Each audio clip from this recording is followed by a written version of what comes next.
Hello everyone, कैसे आप सभी। आई होप एकदम स्वस्थ होंगे, मस्त होंगे। जैसा कि आप स्क्रीन पर देख रहे हैं, हम बात करने वाले हैं हमारा जो साइंस का 9th चैप्टर है, the living organism characteristics and habitats.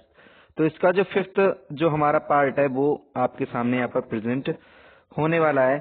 तो जो भी बच्चे नए हैं चैनल पर, फटाफट चैनल को सब्सक्राइब कर लेंगे और बेल आइकन दबा लेंगे, जिससे कि आने वाला नोटिफिकेशन आपको सर्च न करना पड़े। वीडियो जो भी है उसका आपको क्या हो नोटिफिकेशन पहुंच सके। ठीक है, तो वीडियो अच्छी लगती है तो जरूर लाइक करना, बाकी कमेंट करके आपको बताना वीडियो कैसी लगी, और अगर आपको कोई डाउट होता है तो कमेंट करके आप पूछ सकते हैं। ठीक है, तो जैसे कि आप लोगों को पता है 30 मिनट के लिए यहाँ पर साइंस आपको पढ़ना है। ठीक है, और ये थोड़ा सा लेंदी चैप्टर था, इसलिए मैंने इसको थोड़ी थोड़ी छोटे छोटे पार्ट्स में चेंज कर दिया, जिससे कि आप एक बार में अगर पूरा पढ़ना चाहेंगे तो क्या होगा, आपको पहली बार में अगर आप पढ़ रहे हैं, ठीक है, तो आपको समझ आने वाला नहीं है एक ही बार में पूरा चैप्टर। इसलिए मैंने थोड़ी थोड़ी छोटी छोटी वीडियो बनाई है, जिससे कि आपको बोरिंग ना लगे। ठीक है, और चीजों को अच्छे से क्लियर करते हुए चले, सारे कॉन्सेप्ट को समझते हुए चले।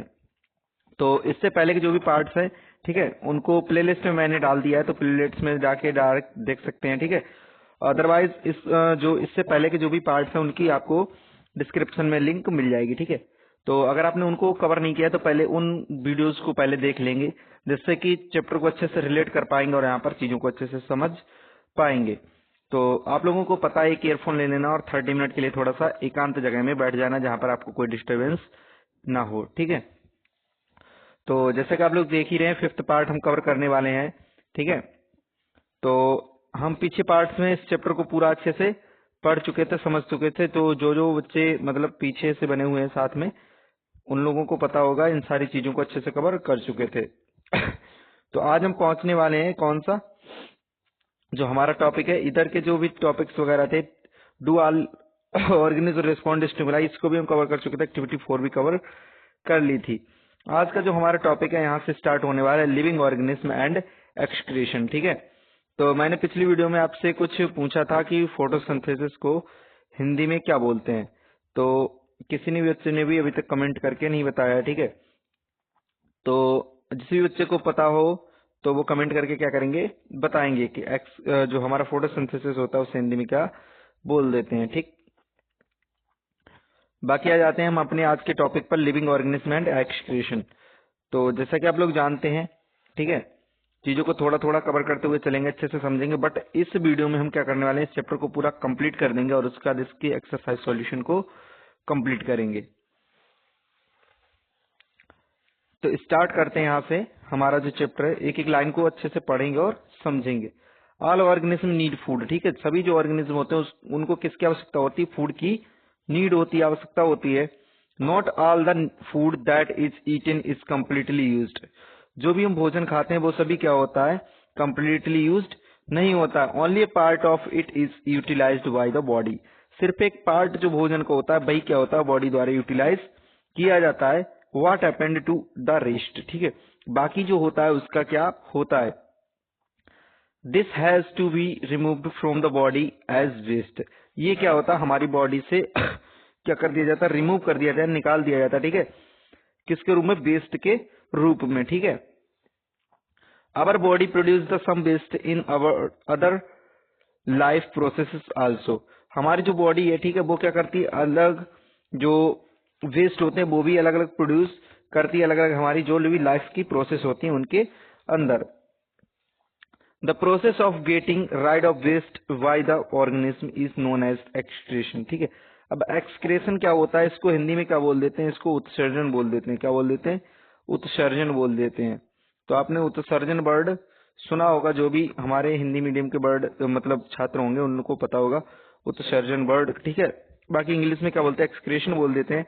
तो इसकी जो डेफिनेशन दी गई है, डेफिनेशन क्या होती है, ठीक है, the process of getting rid of waste by organism is known as excretion. यानी कि किसी भी ऑर्गेनिज्म के द्वारा वेस्ट को बॉडी से बाहर निकालने की जो प्रोसेस है उसे क्या बोल देते हैं, एक्सक्रीशन बोल देते हैं। ठीक है, अब बात करते हैं इसके बारे में। ठीक है, डू प्लांट्स आल्सो एक्सक्रीट। क्या जो प्लांट्स होते हैं वो भी एक्सक्रीट करते हैं, they do but not as seen in animals. ठीक है, ये भी करते हैं लेकिन कैसे, जैसे कि एनिमल्स करते हैं उस तरीके से नहीं करते। The mechanism in plants are a little different. जो मैकेनिज्म होता है प्लांट्स में थोड़ा सा कैसा होता है, डिफरेंट होता है, अलग होता है।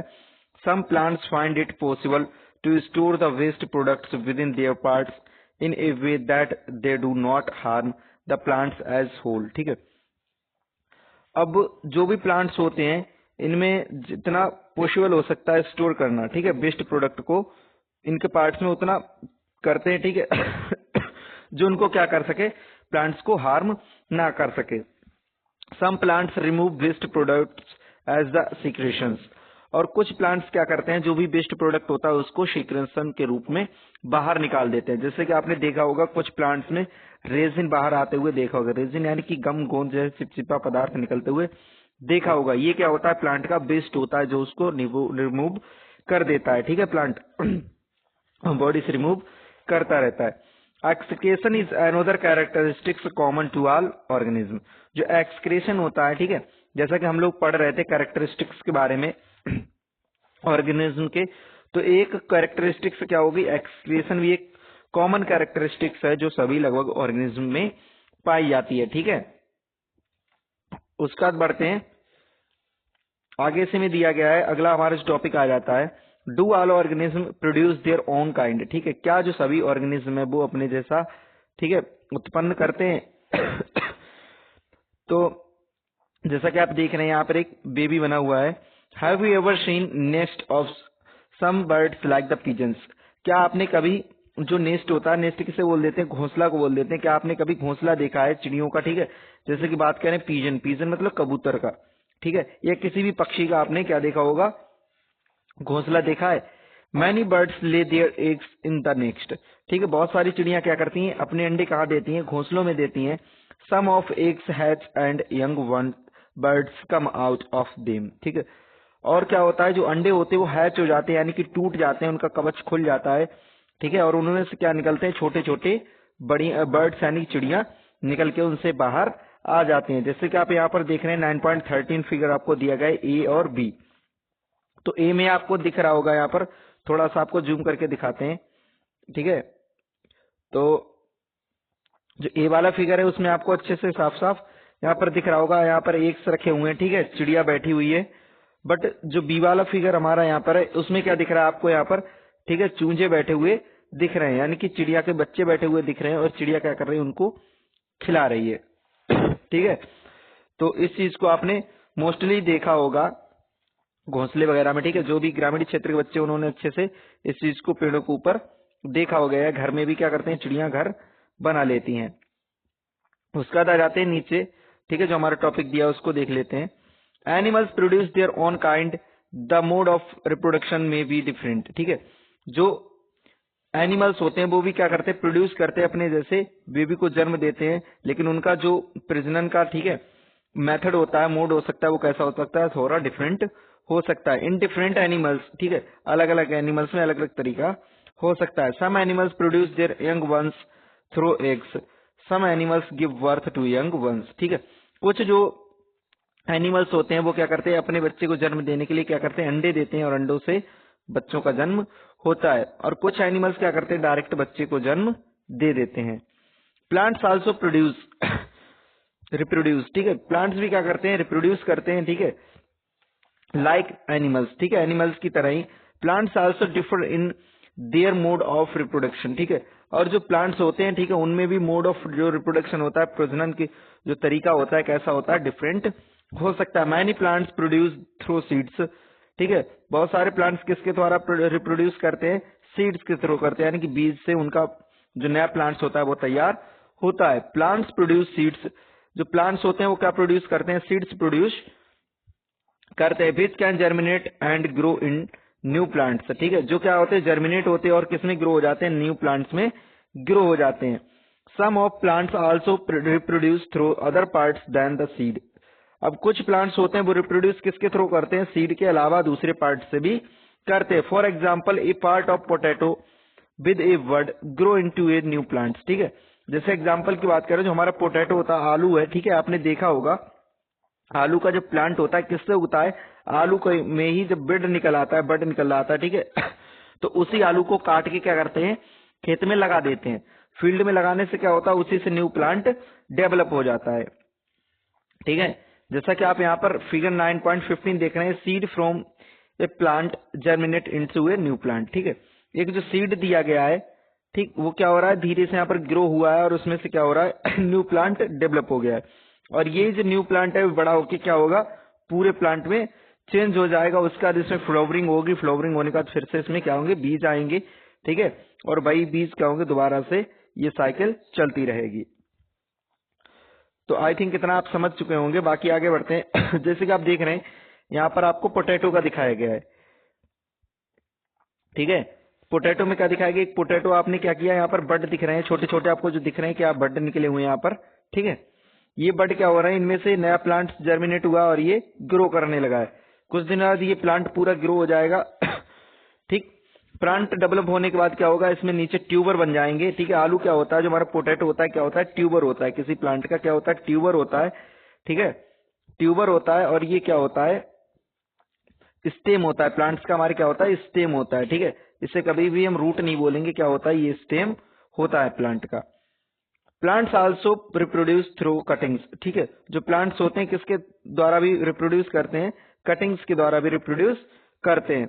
Would you like to grow a plant in this way yourself, क्या आप इस तरीके से कोई प्लांट ग्रो करना चाहेंगे। उसका देखेंगे आप, एक्टिविटी 5 दी गई है। ठीक है, तो एक्टिविटी 5 में क्या दिया गया है, एक एक्टिविटी 5 में दिया गया है, टेक ए कटिंग फ्रॉम ए रोज और ए मेहंदी प्लांट। ठीक है, आपको क्या करना है, कटिंग ले लेनी है किसकी। ठीक है, कटिंग मतलब यानी कि कलम ले लेनी है। इस तरीके से जो कटिंग होती है प्लांट की वो ले लेनी है किसकी, या तो रोज प्लांट ले सकते हैं हम या फिर मेहंदी की ले सकते हैं। Fix it in the soil and water it regularly, आपको क्या करना है, इसको मिट्टी में लगा देना है और उसके बाद इसको क्या करना है, रेगुलर इसको वाटर देना है। What do you observe after few days, आप कुछ देर बाद इसमें क्या ऑब्जर्व करते हैं, it may not be easy to grow plants from cuttings. ठीक है, प्लांट्स को कटिंग से ग्रो करना कैसा आसान नहीं हो सकता है। ठीक है, मतलब यानी कि किसी भी अगर प्लांट्स के हम कटिंग ले रहे हैं, उससे प्लांट्स तैयार कर रहे हैं, सोचे कि लकड़ी लगा दी ऐसे ही ये काम चल जाएगा। ठीक है, तो ये चीज इतनी आसान नहीं होती है। Do not be disappointed if your cuttings does not grow. ठीक है, आपको डिसअपॉइंटेड नहीं होना है, यानी कि निराश नहीं होना है अगर आपका प्लांट क्या हो रहा है, ग्रो नहीं कर रहा है किससे, जो आपने कटिंग लगाई है। Talk to a gardener. ठीक है, एक किससे, माली से बात कर सकते हैं, गार्डनर से बात कर सकते हैं इफ पॉसिबल। ठीक है, अगर पॉसिबल हो सकता है। On the care to be given to the cuttings to make them grow into plants. ठीक है, कि ये जो कटिंग्स होती हैं उनसे किस तरीके से हम प्लांट को ग्रो कर सकते हैं, उसके बारे में आप बात कर सकते हैं कि कैसा एनवायरनमेंट चाहिए और किस तरीके से हम ग्रो करेंगे। ठीक है, उसके बारे में बात कर सकते हैं आप लोग। अगर आपका प्लांट ग्रो नहीं कर रहा है तो आपको निराश नहीं होना है। Living things produce more of the own kind through the reproduction. ठीक है, जो भी लिविंग थिंग्स हैं वो क्या करती हैं, अपने जैसा उत्पन्न करती हैं।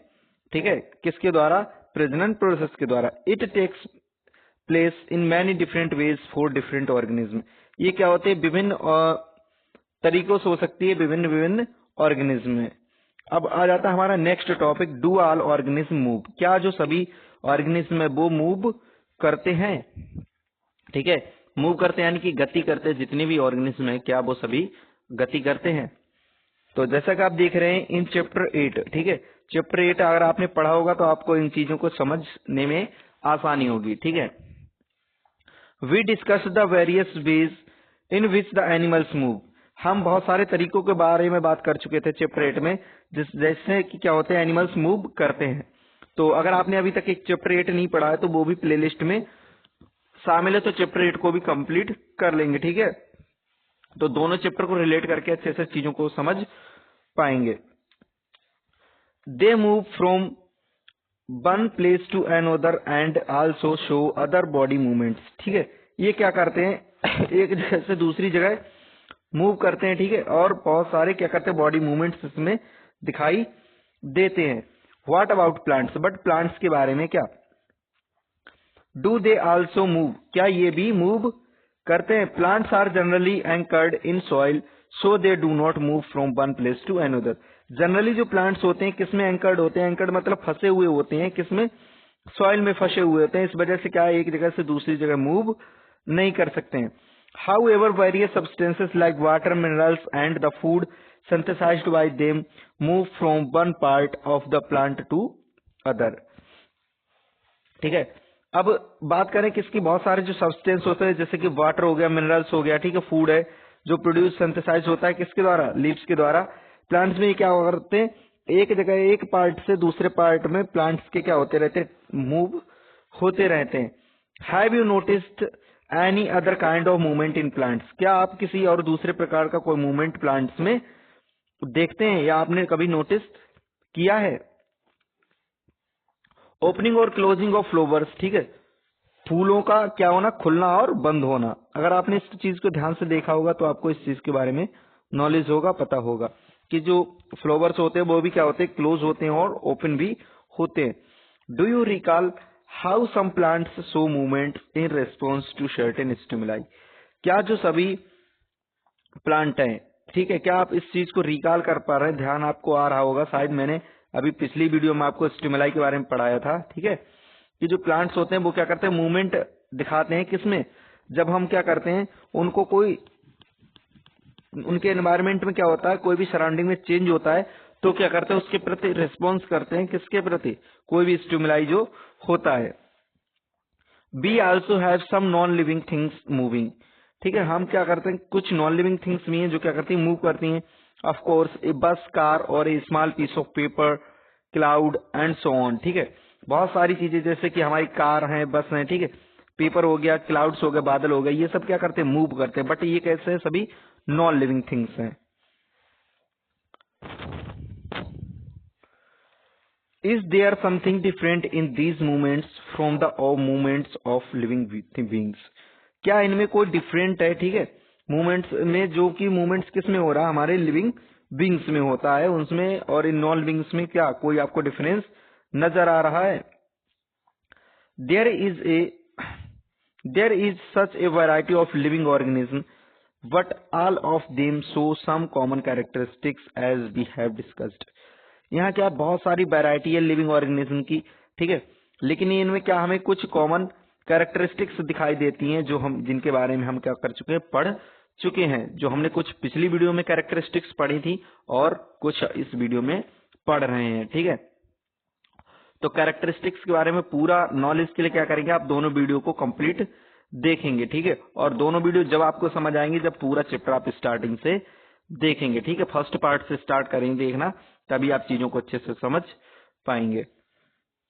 Eight another common characteristics is that the living beings die, और एक और कॉमन कैरेक्टरिस्टिक्स क्या है सभी में, ठीक है, लिविंग बींग्स में, कि एक सब क्या होते हैं, डाई होते हैं, मरते हैं, ठीक है, इन सब की क्या होती है, मृत्यु होती है। जितने भी लिविंग ऑर्गेनिज्म हैं, ठीक है, हमारी अर्थ पर प्रेजेंट, चाहे एक छोटा सा अमीबा से लेके एक बड़े हाथी तक की बात की जाए, ठीक है, तो जितने भी लिविंग ऑर्गेनिज्म सब क्या होते हैं, मरते हैं, सबकी मृत्यु होती है, यानी कि डेथ सबकी होती है, बट सबका लाइफ स्पैन जो होता है, जीवन चक्र होता है या जीवन काल जो होता है, सबका अलग अलग होता है। Because organism die, particular type of organism can survive over thousands of years only if they reproduce their own kind, ठीक है, क्योंकि जो ऑर्गेनिज्म होते हैं वो क्या होते हैं, मरते हैं, इसलिए इनमें पर्टिकुलर प्रकार का एक जो ऑर्गेनिज्म है, ठीक है, सर्वाइव कर सकता है हजारों साल तक, अगर ये क्या करता रहा, रिप्रोड्यूस करता रहा अपने जैसे जीव को, ठीक है। One single organism may die without ever reproducing, but एक जो सिंगल ऑर्गेनिज्म है, ठीक है, वो क्या हो सकता है, मर सकता है, ठीक है, बिना क्या करे, रिप्रोड्यूसिंग करे, but type of organism can exist only if there is reproduction, लेकिन अगर किसी एक प्रकार का जो ऑर्गेनिज्म है एग्जिस्ट तभी कर सकता है, तभी यानी कि उसका जो वंश है तभी यहाँ पर चल सकता है जब वो क्या करेगा, अपने जैसे बेबी को उत्पन्न करेगा या प्रजनन प्रोसेस करता रहेगा, तभी उसका जैसा जो प्राणी है, ठीक है, उसकी जो वैरायटी है वो हमारे अर्थ पर बनी रहेगी। उसके बाद अगले पेज पर आप देखेंगे यहाँ से, we see that the all living things seems to have some common characteristics. हम क्या देखते हैं कि जो भी लिविंग थिंग्स हैं, ठीक है, जो भी लिविंग चीजें हैं उनमें क्या होती हैं, कुछ कॉमन कैरेक्टरिस्टिक्स पाई जाती हैं। दे ऑल नीड फूड, उन सबको किसकी आवश्यकता है, भोजन की आवश्यकता होती है। रेस्पायर करते हैं, रेस्पोंड टू स्टिमुलाई होता है, ठीक है, रिप्रोड्यूस करते हैं, मूवमेंट दिखाई देता है, ग्रो होते हैं और आखिर में क्या हो जाते हैं, डाई हो जाते हैं, मर जाते हैं। Do we find some non living things that also show some of this characteristic. क्या इनमें से कुछ ऐसी भी आपने living things non living things पाई हैं जिनमें क्या हो कुछ कॉमन कैरेक्टरिस्टिक्स पाए जाते हो, जैसे car, bicycle, clocks and the water in the river move. ठीक है, जैसे कि बात करी जाए कार, बस, ठीक है, या बाइसाइकिल, क्लॉक्स, जो भी चीजें ले ले, ये सब क्या करते हैं, रिवर है, पानी, ठीक है, किसमें, ये सब क्या करते हैं, मूव करते हैं। The moon moves in the sky, जो मून होता है हमारा चंद्रमा, वो भी क्या कर रहा है, मूव कर रहा है, कहाँ, स्काई में। एक cloud grows in size right in front of our eyes, जो बादल होते हैं वो क्या होते हैं, हमारी आंखों के सामने देखते देखते क्या होने लगते हैं, बड़े हो जाते हैं और या छोटे हो जाते हैं। आपने आसमान की तरफ देखा होगा, जब हमारा मतलब रेनी सीजन आती है, यानी कि जब बरसात का मौसम आता है, तब बहुत सारे बादल होते हैं, एकदम से बादल आएंगे और हट जाते हैं, ठीक है, या फिर एक छोटा सा बादल आएगा और धीरे धीरे क्या होता है, बड़ा होता चला जाता है। Can such things be called living, ठीक है, क्या इन चीजों को हम लिविंग बोल सकते हैं। We ask our selves, do these objects also show all the characteristics, other characteristics of living things. ये चीज हमें खुद से सोचनी चाहिए, ठीक है, पूछना चाहिए कि क्या ये जो ऑब्जेक्ट्स हैं वो सभी और भी अदर कैरेक्टरिस्टिक्स शो करते हैं या दिखाते हैं, जैसे कि हमारे लिविंग ऑर्गेनिज्म थिंग्स में या ऑर्गेनिज्म में पाई जाती थी। In general, something that is living may have all the characteristics that we have discussed. अगर सामान्यतः में बात की जाए तो कुछ जो हमारे लिविंग होते हैं, ठीक है, उनमें सभी कैरेक्टरिस्टिक्स कैसे पाए जाते हैं जिनके बारे में हम डिस्कस कर चुके हैं। While non-living things may not show all the characteristics at the same time, लेकिन जो भी लिविंग थिंग्स हैं उनमें क्या होते हैं, सारे कैरेक्टरिस्टिक्स सेम टाइम पर प्रेजेंट नहीं होते हैं, लेकिन हमारे जो लिविंग बींग्स होते हैं, लिविंग थिंग्स होती हैं, उनमें क्या होते हैं, सेम कैरेक्टर पाए जाते हैं। इज दिस ऑलवेज ट्रू, क्या ये हमेशा सत्य है। Do we always find that the living things definitely show all the characteristics of the living that we have discussed, क्या ये सत्य है कि जो भी हमारे लिविंग थिंग्स हैं वो हमेशा सारे कैरेक्टरिस्टिक्स दिखाती हैं, ठीक है, लिविंग होने के, जो हम जिनके बारे में डिस्कस कर चुके हैं। Do we always find that the non living things में show only some of these characteristics and never all of them, क्या जो हमारे नॉन लिविंग थिंग्स हैं वो हमेशा सिर्फ क्या करते हैं, एक जैसे कैरेक्टरिस्टिक्स दिखाते नहीं है, ठीक है, या उनमें से एक जो कैरेक्टरिस्टिक्स होते हैं वो सब एक साथ दिखाते हैं। तो इसका क्या हो जाएगा, नो आंसर हो जाएगा। To understand this a little better let us look at a specific example, ठीक है, इसको अच्छे से समझने के लिए हम क्या करेंगे, एक, ठीक है, एक एग्जाम्पल दिया गया, कंसीडर एनी सीड से मूंग, ठीक है, कंसीडर करेंगे एक सीड को, जैसे मूंग की हम बात करें, इज इट लिविंग, क्या ये लिविंग है। अगर हम बात करें किसी सीड की, ठीक है, जैसे मूंग का हमने एग्जाम्पल ले लिया, तो क्या ये हम इसे लिविंग बोल सकते हैं, नॉन लिविंग बोल सकते हैं। It can stay in a shop for months and not show any growth और some of the other characteristics of life, ठीक है, ये क्या होता है, शॉप में अगर महीनों तक इसको रखे रहें तो ये कोई भी लाइफ का कैरेक्टरिस्टिक्स शो नहीं करेगा, ना ही इसमें कोई ग्रोथ दिखाई देगी। However we bring the same seed and plant it in the soil, the water it and it turns into a whole plant, ठीक है, और उसी सेम सीड को हम क्या करें, ठीक है, सॉइल में फिक्स कर दें, सॉइल में लगा दें, ठीक है, प्लांट कर दें, उसके बाद उसमें हम पानी डाल दें, तो क्या होगा, कुछ दिन बाद ये किसमें चेंज हो जाएगा, एक होल प्लांट में, पूरे प्लांट में चेंज हो जाएगा। Did the seed need food, क्या जो हमारा सीड है उसको भोजन की आवश्यकता है। डिड इट एक्सक्रीट, क्या ये एक्सक्रीट करता है। Grow and produce when it was in the shop for many months, ठीक है, क्या ये महीनों तक जो हमारा सीड था वो रखा था, ठीक है, क्या उसको भोजन की आवश्यकता थी, क्या उसने एक्सीडेट किया, ग्रो किया, ठीक है, या फिर रिप्रोड्यूस किया, जो महीनों तक कहाँ रखा रहा, हमारा शॉप में रखा रहा। We see that there can be cases when we cannot easily say that things has all the characteristics that we have discussed for it to be called living, ठीक है, हम क्या देखते हैं, ठीक है, कि कुछ कारण की वजह से क्या कर सकते हैं, हम इजीली ये नहीं कह सकते हैं कि जो भी थिंग्स हैं वो एक बार में सारे कैरेक्टरिस्टिक्स शो करती हैं जिनके बारे में हम डिस्कस कर चुके हैं, ठीक है, जिनके आधार पर हम उन्हें क्या कर सकें, उनको लिविंग बोल सकें, ठीक है।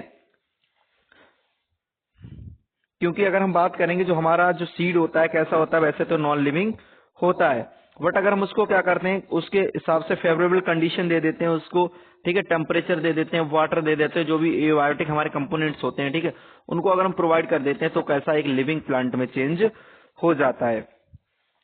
उसका बाद हमारा नेक्स्ट टॉपिक आ जाता है व्हाट देन इज लाइफ, ठीक है। तब जो लाइफ है वो क्या है, जीवन क्या है। Push your hand deep inside a sack of wheat, ठीक है। आपको क्या करना है, अपना हाथ जो सैक मतलब यानी कि बोरे के लिए यूज हुआ, बोरा जानते हैं आप लोग, कट्टा होता है इस तरीके से बैग बोल देते हैं, ठीक है, गनी बैग टाइप में जो होता है, उसमें क्या करना है, अनाज भरा हुआ है किसका, गेहूं का, ठीक है।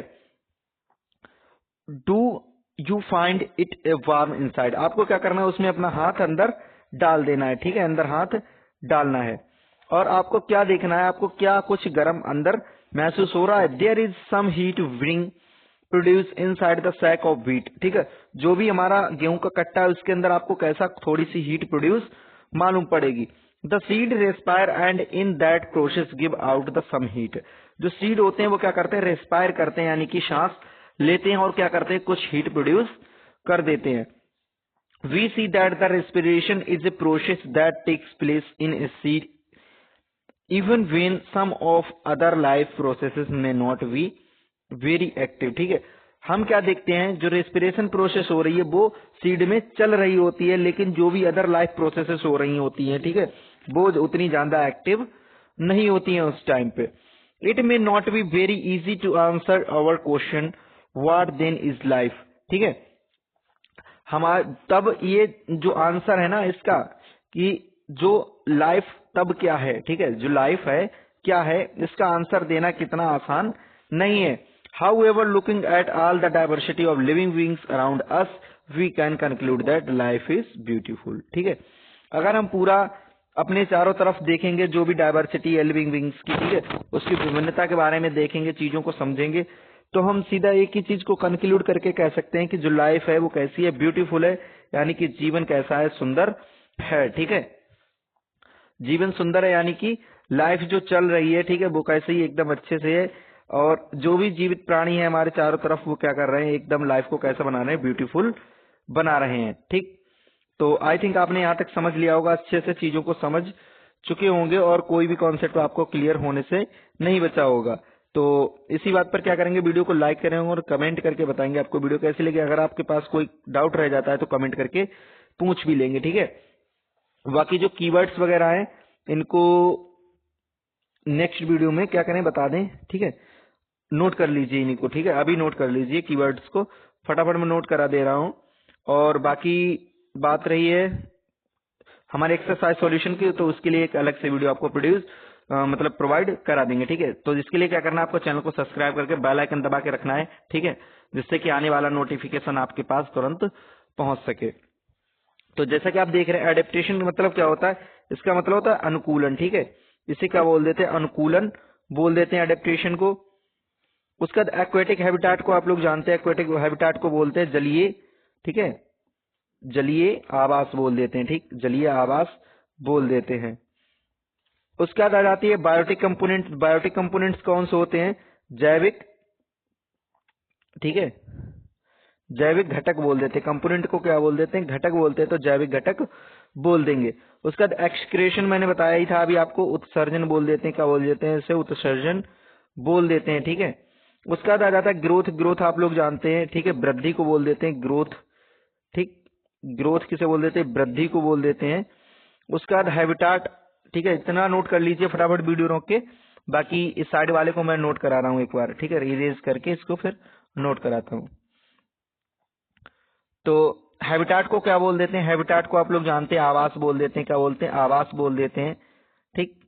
उसका लिविंग को क्या बोल देते हैं, आप लोग जानते हैं सजीव बोल देते हैं, ठीक, सजीव बोलते हैं, जीवित बोलते हैं, ठीक है, तो सजीव लिख लेंगे ज्यादा बेटर है।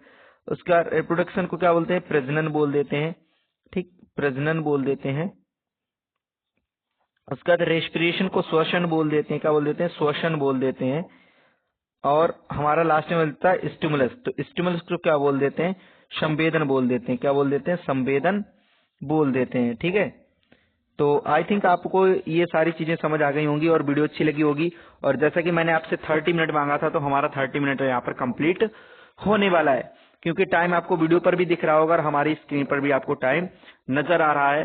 तो इसी तरीके से वीडियो के लिए अगले पार्ट के लिए, ठीक है, अगला पार्ट यानी कि एक्सरसाइज सॉल्यूशन के लिए फटाफट चैनल को सब्सक्राइब कर लीजिए और बेल आइकन दबा लीजिए, जिससे कि आपको शॉर्ट, इजी और सिंपल आंसर आपको यहाँ पर प्रोवाइड हो सके। अगर आपको यकीन नहीं होता है तो पीछे वाली जो भी वीडियो है, ठीक है, उनके एक्सरसाइज सॉल्यूशन को आप एक बार देख लेंगे।